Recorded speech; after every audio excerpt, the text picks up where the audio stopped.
The stars disappeared one by one. Kim Tae-ho watched from the observation deck of the orbital defense station as something massive blocked out the light. At first, he thought it was an eclipse. Then the alarms started screaming. 10,000 ships. The number appeared on his screen, and Tae-ho felt his blood turn cold.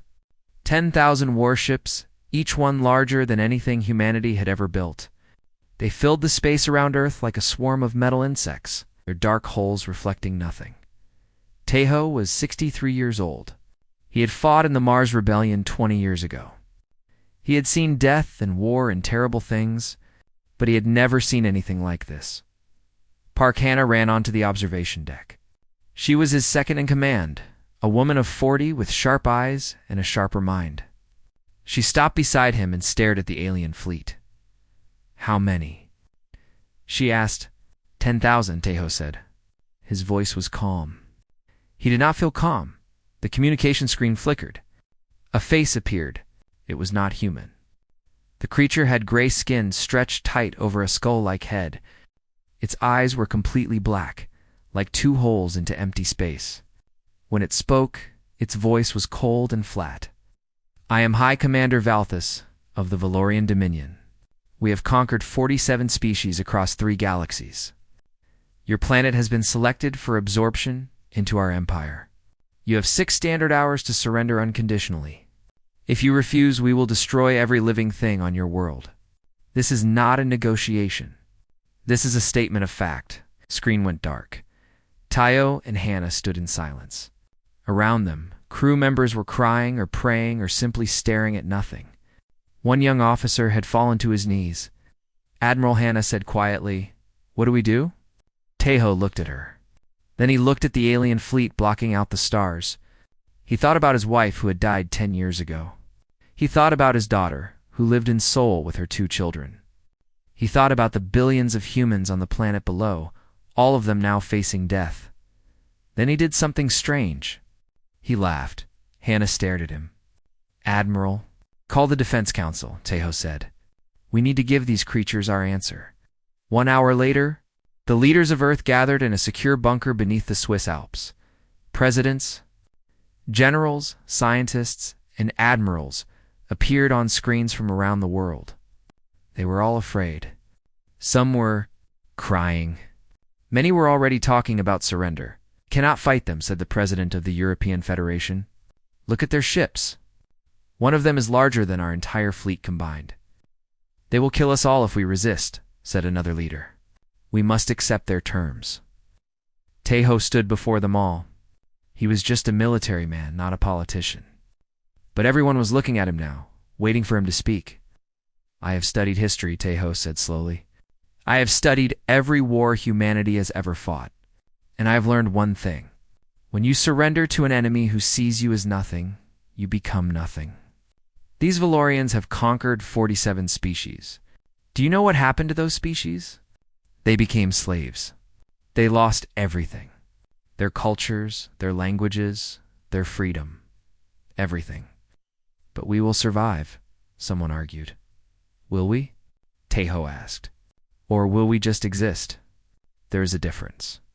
Yoon Yoon-bai stepped forward. She was the fleet's chief strategist, a small woman with gray hair and eyes that missed nothing. She had spent her entire life studying alien civilizations from the signals Earth had detected over the centuries. "I have analyzed every species the Valorians conquered," she said. "They all had one thing in common. They all surrendered. Every single one. The Valorians have never fought a war against an enemy who refused to give up. They do not know how to handle resistance. They do not understand it." "What are you suggesting?" the European president asked. "I am suggesting," Yoon-bai said, "that we say no." The room exploded into argument. People shouted and pointed fingers and accused each other of madness. But Tae-ho raised his hand, and slowly the noise died down. "We will probably lose," he said.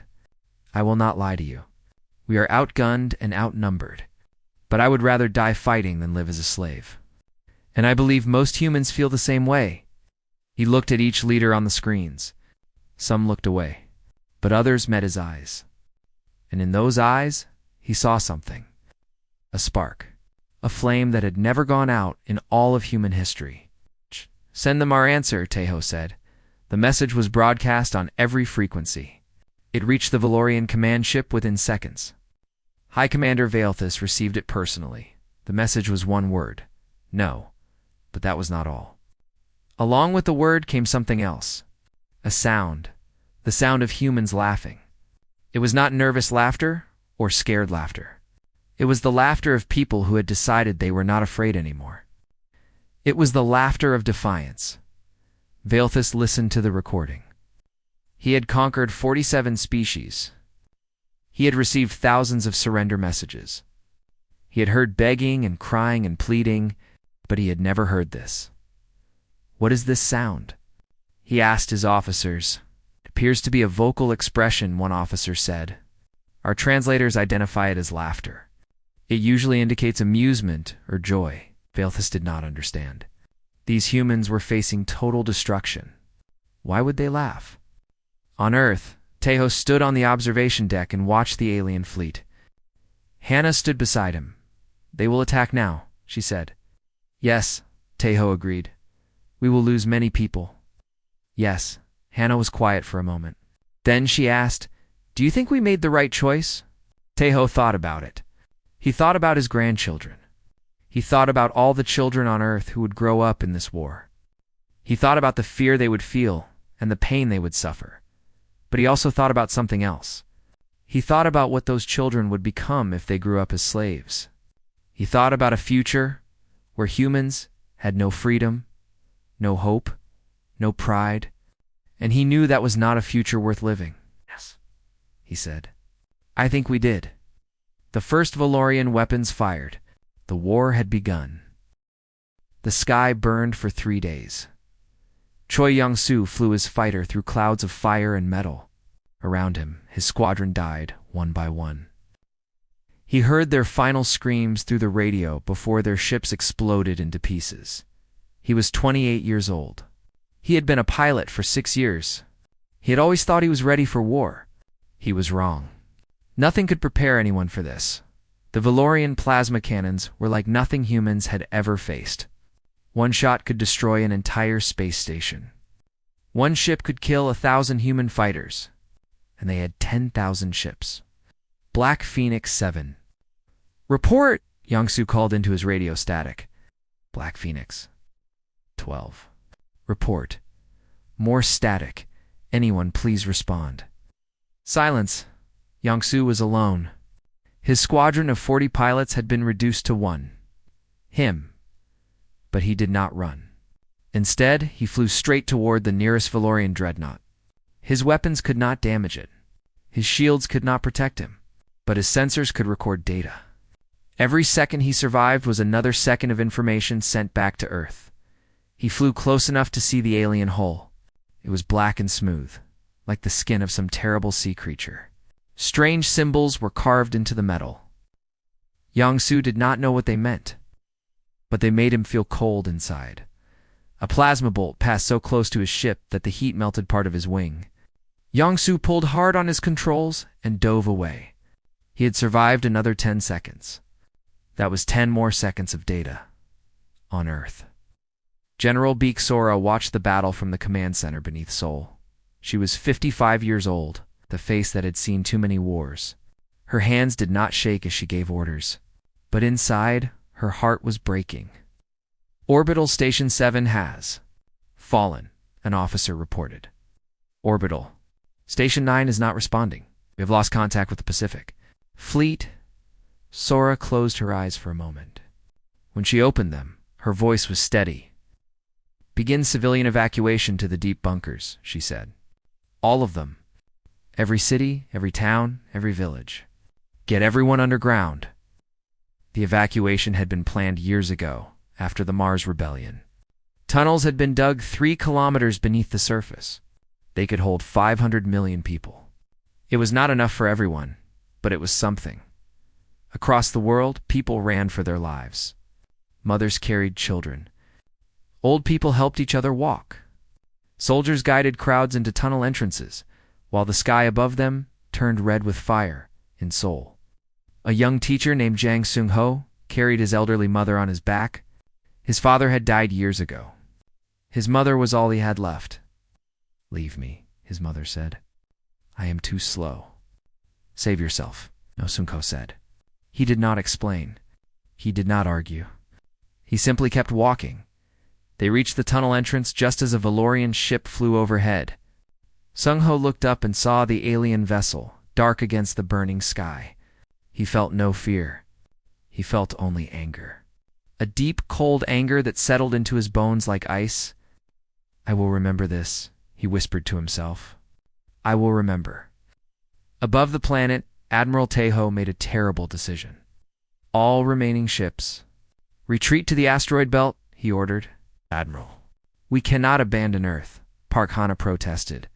"We are not abandoning it," Taeho said. "We are surviving. If we stay here, we die. And if we die, humanity has no hope. We need to retreat, rebuild, and return." Hannah wanted to argue, but she knew he was right. She gave the order. The remains of Earth's fleet, less than 30 ships out of 300, turned and fled into the darkness of space. The Valorians did not chase them. They did not need to. Earth had fallen. Victory was theirs. High Commander Valethus landed on the planet's surface 3 days later. He walked through the ruins of New York City, his boots crushing broken glass beneath them. His officers walked behind him, scanning for survivors. They found very few. "Where are the humans?" Valethus asked.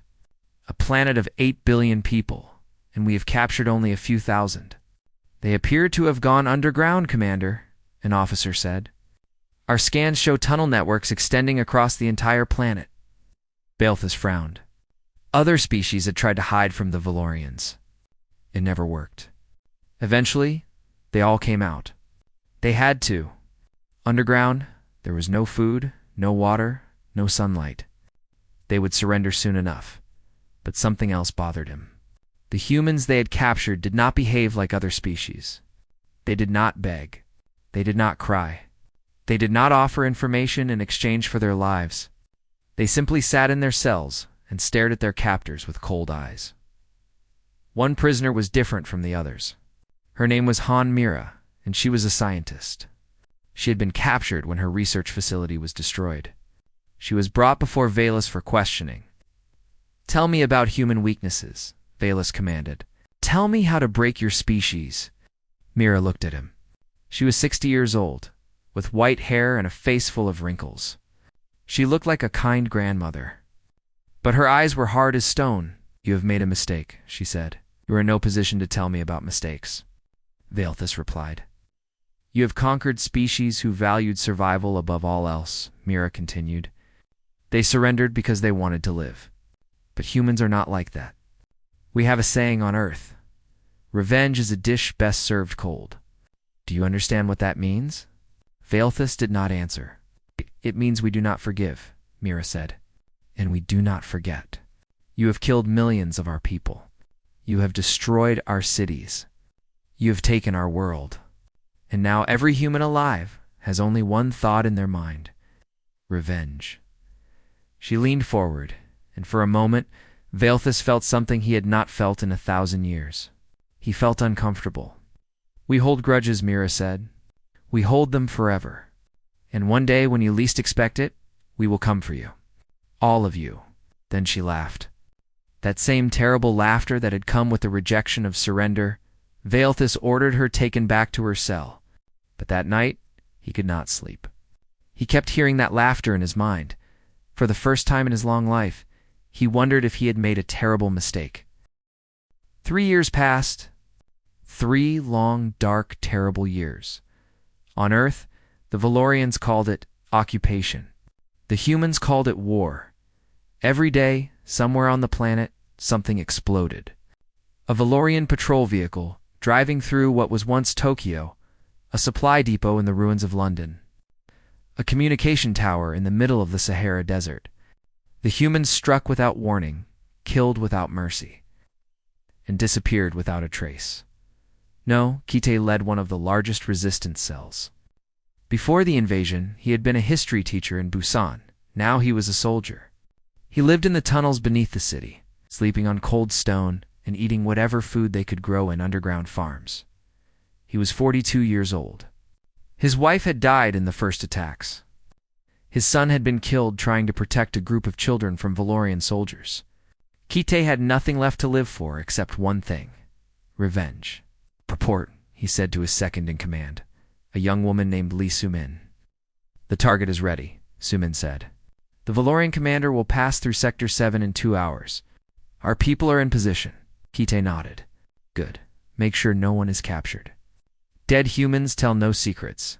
Oh. This was the rule of the resistance. Never be taken alive. Every fighter carried a small pill in their pocket. If capture seemed certain, they swallowed it. The Valorians would get nothing from them. 2 hours later, the Valorian commander's vehicle exploded. 30 alien soldiers died.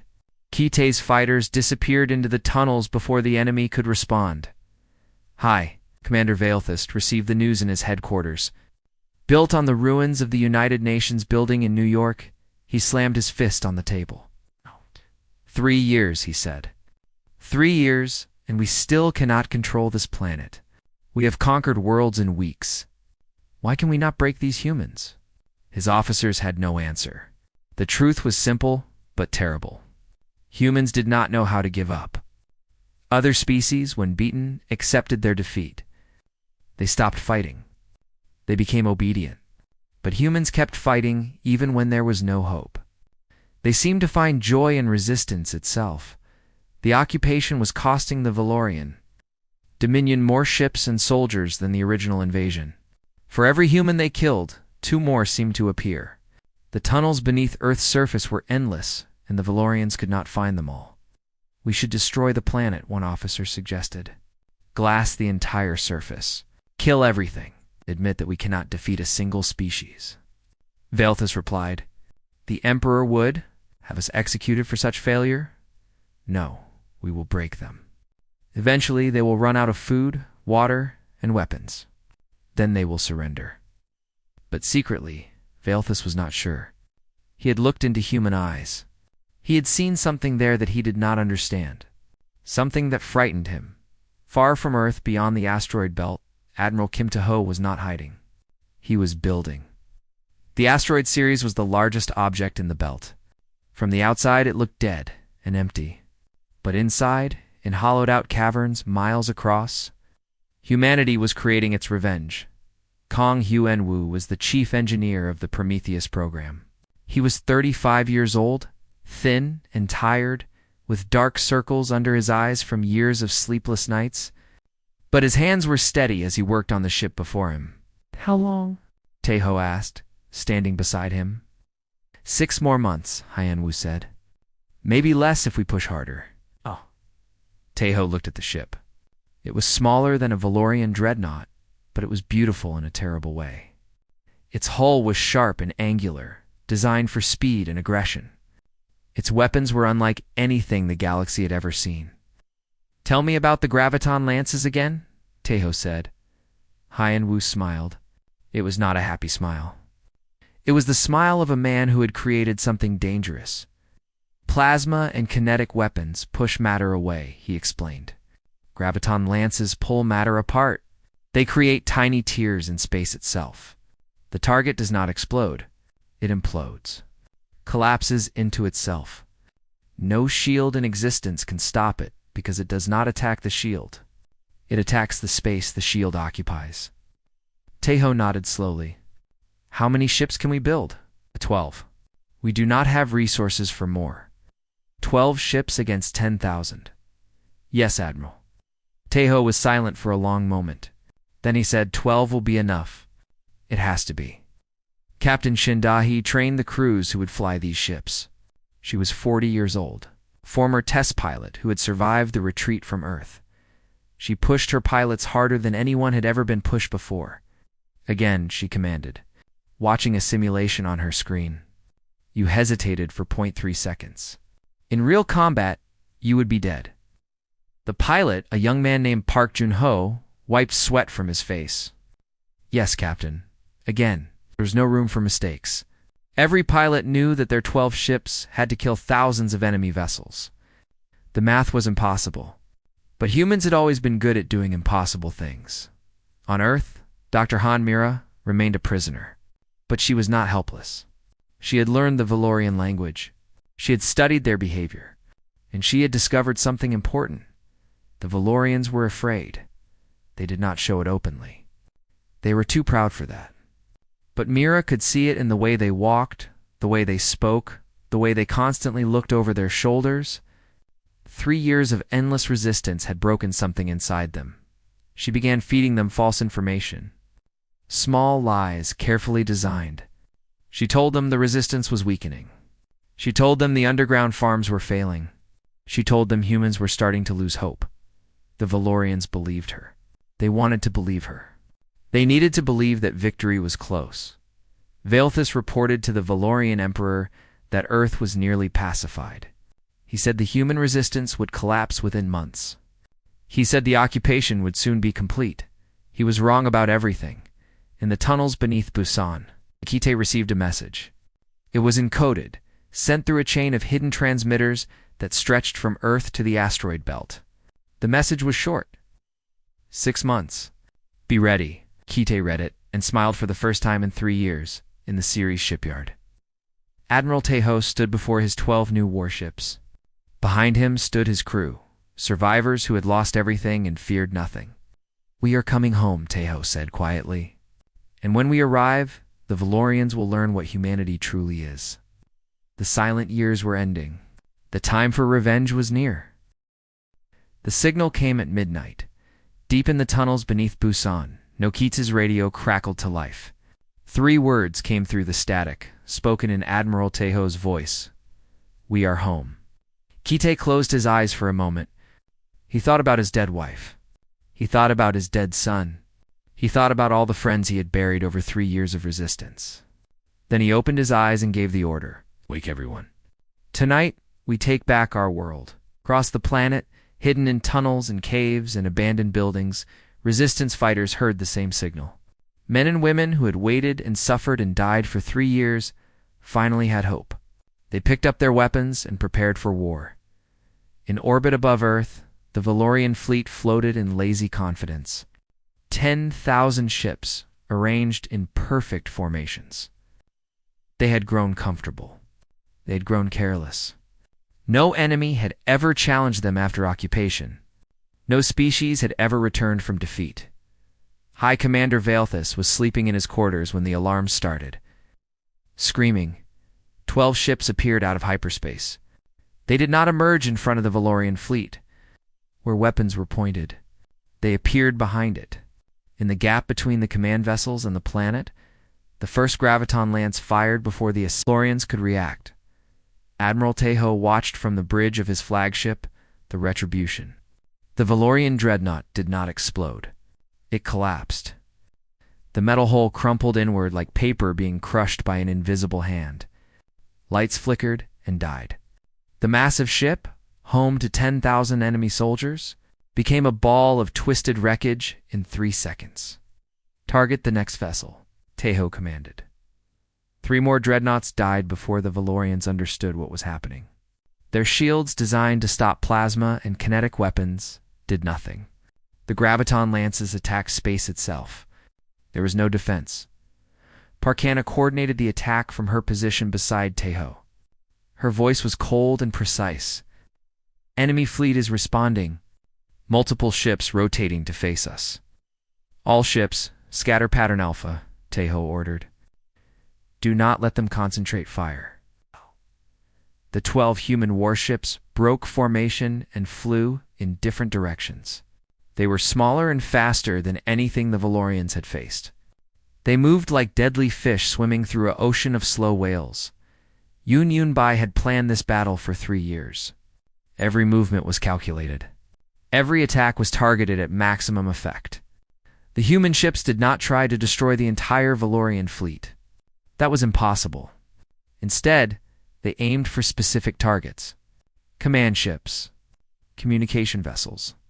Anything that kept the enemy organized. Captain Shindahi led the assault on the Valorian communication network. Her ship, the Phoenix, dove through enemy fire with impossible precision. Graviton Lance charged, her weapons officer reported. Fire, Dahi commanded. The Valorian communication hub.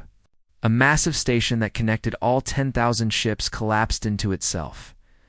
Suddenly, the enemy fleet was deaf and blind. Ships could not talk to each other.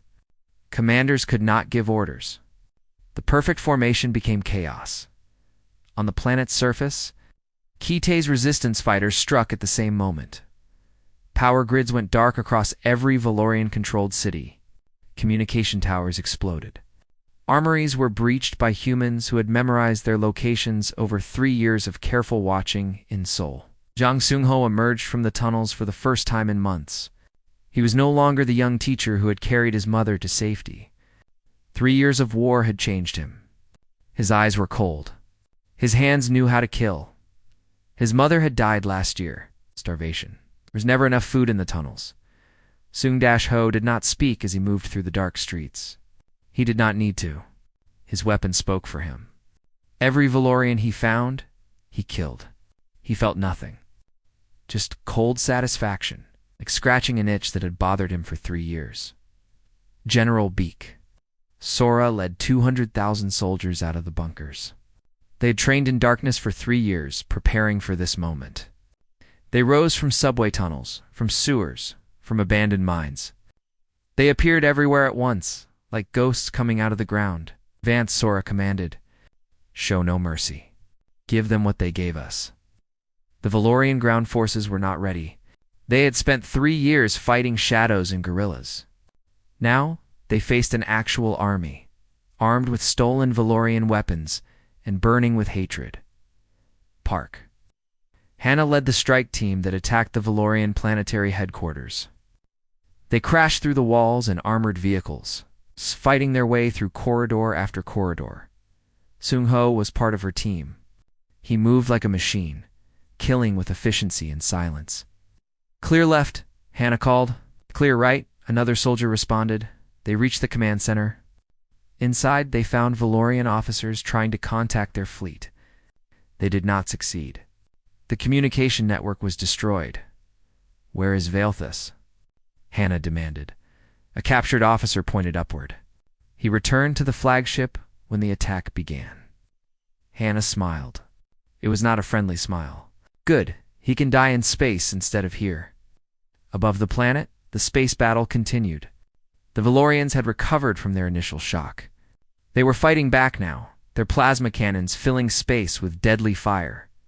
Lieutenant Choi Young-soo was the only surviving pilot from the original Black Phoenix Squadron. He had waited 3 years for this moment. Now he flew again, this time in a ship that could actually hurt the enemy. This is for Black Phoenix 7, he said as he fired. A Valorian cruiser collapsed. This is for Black Phoenix 12. Another cruiser died. This is for everyone. Velthus watched the battle from his command ship with growing horror. His fleet was dying.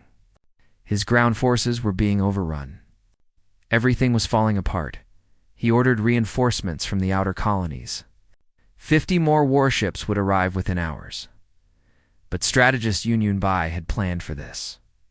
Hidden among the asteroid debris, automated weapons platforms waited. When the reinforcement fleet arrived, they flew straight into a trap. Missiles launched from 100 hidden locations. The reinforcement fleet died before it could reach Earth. Commander and officer reported, his voice shaking. We are surrounded. Velthus stared at his screens. He had conquered 47 species. He had never lost a battle. This was not possible, but it was happening. On the Retribution, Admiral Taeho broadcast a message on all frequencies. His voice was calm and steady. To all Valorian forces, this is Admiral Kim Taeho of the Human Defense Fleet. 3 years ago, you demanded our surrender. Today, we demand yours. You have 1 hour to accept. If you refuse, he paused. Then he continued, if you refuse, we will destroy every single one of you. This is not a negotiation. This is a statement of fact. The same words Velthus had used against humanity were now being used against him. The final battle had begun. The battle lasted 72 hours. Admiral Kim Tae-ho did not sleep. He did not eat. He stood on the bridge of the Retribution and commanded the fight that would decide humanity's future. The Valorians did not surrender. Vaelthus had refused the offer, just as Tejo knew he would. The High Commander was too proud to accept defeat from a species he had considered inferior. That pride would be his death. Enemy flagship, moving to intercept, Parkana reported. Tejo looked at his screens. Vaelthus' command ship was enormous, 5 times larger than the Retribution. Its weapons could destroy a moon. But Tejo was not afraid. He had stopped being afraid 3 years ago. "Bring us around," he ordered. "Prepare the graviton lance." The two ships faced each other across a field of debris. Destroyed vessels floated between them, both human and Valorian. Thousands had already died. Thousands more would die before this was over. The Valorian flagship fired first. Plasma bolts screamed through space, striking the Retribution's shields. The ship shook violently. Alarms screamed. Somewhere behind Tejo, a console exploded. An officer reported, "Fire," Tejo commanded. The graviton lance struck the Valorian flagship's side. Metal twisted and collapsed, tearing a massive hole in the enemy vessel. But the ship was too large to destroy with one shot. It was still fighting. More plasma bolts hit the Retribution. The bridge filled with smoke and sparks. Tejo felt something hot against his side. He looked down and saw blood. A piece of shrapnel had cut him. He ignored it. "Fire again," he said. On the planet below. The ground battle was just as brutal. General Bixora commanded her forces from a mobile headquarters. Always moving, never staying in one place long enough for the enemy to target her. She had lost 30,000 soldiers in 72 hours. She had killed twice that many Valorians. "Push forward," she ordered. "Do not stop. Do not rest. They are breaking." No Kite led his resistance fighters through the ruins of Busan. They had fought their way from underground to the surface, then from the surface to the Valorian command post in the city center. Every street was a battlefield. Every building was a fortress. Kite was wounded.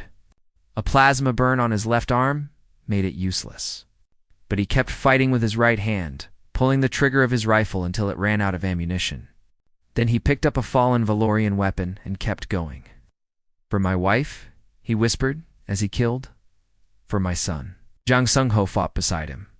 The former teacher had become something else now. A weapon. A force of pure revenge. He did not speak. He did not show emotion. He simply killed, over and over, until the enemy before him was gone, in her prison cell. Dr. Han Mira heard the sounds of battle growing closer. Explosions, screams, gunfire. Then, suddenly silence. The door opened. A human soldier stood there, his armor covered in blood. "I'm here to get you out," Mira smiled. "It took you long enough." The soldier handed her a communication device. "Admiral Tejo wants to speak with you." Mira took the device. "Admiral, I have a gift for you. The Valorian fleet encryption codes. I have been memorizing them for 3 years, waiting for this moment." There was a pause. Then Teo's voice came through, tired but pleased. "Send them to Captain Shindahi. She will know what to do with them." Mira transmitted the codes. Minutes later, Captain Dahi used them to hack into the Valorian fleet network.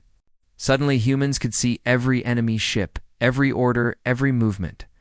The remaining Valorian vessels tried to coordinate a defense. They failed. High Commander Vaelthus watched his fleet die around him. Ship after ship collapsed under the graviton lances. His officers were panicking. His soldiers were dying. Everything he had built was falling apart. "Prepare my escape shuttle," he commanded. "We will retreat and return with a larger fleet."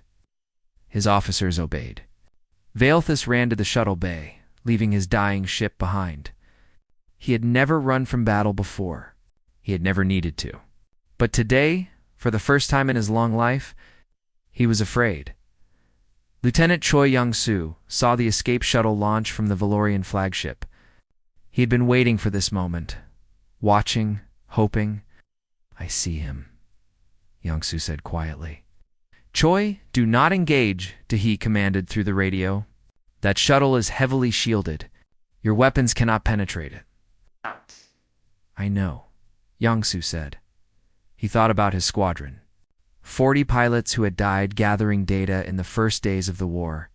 40 friends whose screams still echoed in his mind. He thought about the promise he had made to himself, to make sure their deaths meant something. Tell my parents I love them, Yangsu said. Then he turned off his radio. His ship accelerated toward the escape shuttle. Velthus saw him coming.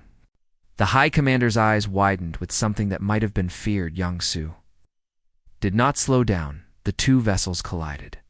The explosion lit up the sky like a second sun. When it faded, both ships were gone. Velthus, the conqueror of 47 species, was dead. The Valorian fleet saw their commander die. They saw their flagship collapse. They saw their reinforcements destroyed. They had no leaders, no communication, no hope. One by one, they surrendered. The Retribution floated in the middle of the debris field. Its shields were gone. Its hull was cracked in a dozen places. Half its crew was dead or wounded, but it was still there. Still fighting. Admiral Taeho sat in his command chair. His wound had been bandaged, but he was pale from blood loss. Hannah stood beside him, her uniform torn and burned. It's over, she said quietly. They're surrendering. Taeho looked at the screens. He saw Valorian ships powering down their weapons. He saw enemy soldiers laying down their arms on the planet below. He saw Earth, his home, scarred but free. Contact General Beak, he said. Tell her to accept their surrender. But the terms are simple. Total withdrawal from every system within 500 light years. Immediate. No delays. No negotiations. And if they refuse, they won't. Aho smiled tiredly. They know what we are now. They know what we can do. They will never test us again. On the surface, the last Valorian ground commander knelt before General Sora. His weapon lay at his feet. His soldiers stood in lines behind him, defeated. We surrender, he said. Sora looked at him. She thought about all the humans who had died, all the cities that had burned, all the families that had been destroyed. Accepted, she said. Then she added, remember this day. Remember what happens when you try to conquer humanity? And tell your emperor this. If you ever return, we will not stop at Earth. We will come to your worlds. We will burn your cities. We will destroy everything you have ever built. Humans hold grudges, and we have very long memories. The Valorian commander bowed his head. He understood. 6 months later, the last Valorian ship left human space. The Dominion never recovered from its defeat. Other species, inspired by humanity's resistance, began their own rebellions. The great Valorian Empire crumbled. On Earth, statues were built. Names were carved in stone. Songs were sung about Admiral Taeho, General Sora, Lieutenant Yangsu, and all the others who had fought and died. But the most important thing was not the statues or the songs. It was the lesson that spread across the galaxy. A warning passed between species in quiet whispers. Never demand humanity's surrender. They do not know how to give it, and they always come back.